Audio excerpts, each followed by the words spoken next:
Let's dive right into this explainer, traversing a truly grim, dark fable narrated by the creed of the cosmic mind. Today, we're unpacking the ultimate survival of the soul against total cosmic collapse by exploring a fascinating piece of lore, the parable of the Pinnacle ledge and the unextinguished ember. If you've ever wondered what happens when the very architecture of reality surrenders to the void, and how the spark of the soul resists being totally snuffed out by absolute negation, well, you are in exactly the right place. We're going to break down this complex narrative and see exactly how two witnesses, Sinos and the wit, face the end of literally everything. To really ground ourselves, we need to trace the fall of this mighty kingdom.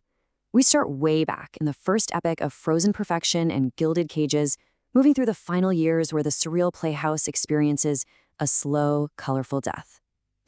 That brings us to the last hour, where Sinos and the wit ascend the final stair, ultimately landing us at minute 0, precisely as the shattered mind arrives in the ruins of Apollonian gaskets. Section 1. Witnesses to Cosmic Collapse. I want you to really picture this space. We're talking about a narrow ledge of stone, barely 2 paces wide, completely suspended high above a fermenting, chaotic broth. This incredibly claustrophobic physical space totally grounds the abstract, agonizing tension of the entire parable. Imagine being trapped up there. You have the absolute terrifying knowledge of the void beneath you, but a total inability to act or escape. It perfectly illustrates that heavy friction of the soul when you are entirely cornered by the end of reality itself. Section 2. Rise of the Shattered Mind. Now, as our two witnesses watch from their ledge, they feel this hum beneath them. And this quote brilliantly introduces our antagonist. It says, "A cold, stabilizing frequency, clenching the ruins in a new script of despair and fluxing knowledge." That is the shattered mind. It's this fluxing, predatory entity that wants to violently reimpose absolute negation upon the ruins of Apollonian gaskets. It's actively trying to replace the vibrant, kinetic motion of the universe's death with a freezing, stabilizing frequency. Basically, it wants to wipe the cosmic page utterly blank. The thing you have to understand about the shattered mind is that its strategy is ruthlessly methodical. It doesn't just want to break things, it wants to build a new system of control. It imposes a strict creed of negation. It actively consumes forbidden knowledge, which is essentially the realization that the death of logic creates kinetic energy, and it uses that to weaponize despair.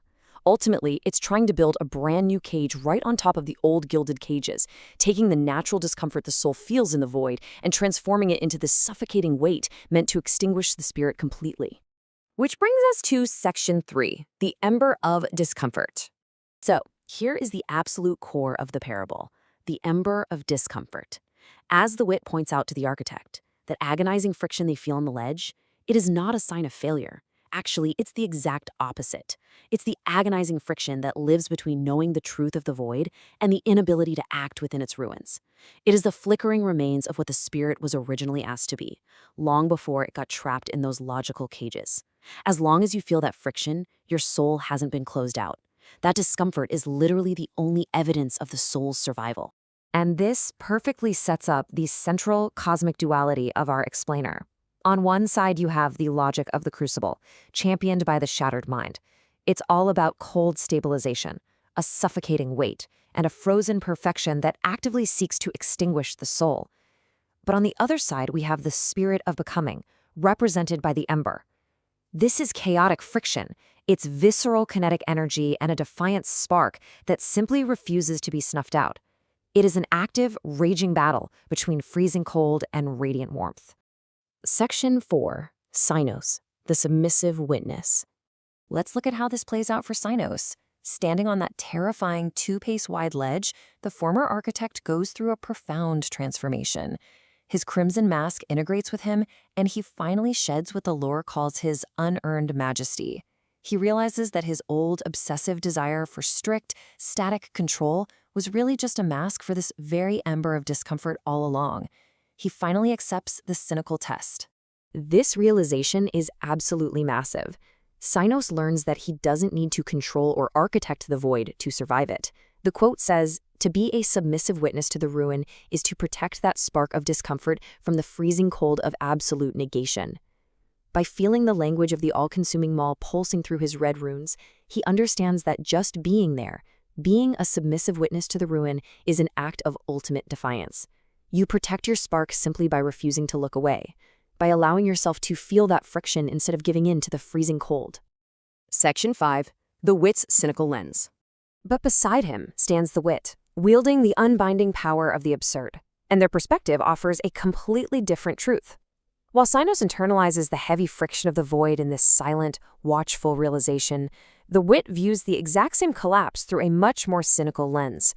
Seeing Sinos' hesitation, the wit notably does not unsheath the jagged blade of laughter to mock him. No. Instead, they share a silent understanding. Because to the wit, this catastrophic collapse isn't a tragedy. It's simply a broken syllogism. The logic has failed, and that is a truth to actively embrace.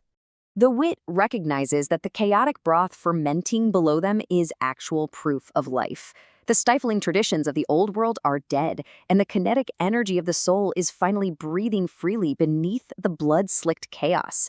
It's this radiant truth of shared survival. So the laughter that eventually does come, it isn't mocking at all. It's a pure celebration that the ember is still alive. Section 6. The Spirit of Becoming. So, as the shattered mind hums below, attempting its final protocol to wipe the universe totally clean and impose total negation, we are forced to ask a pretty monumental question.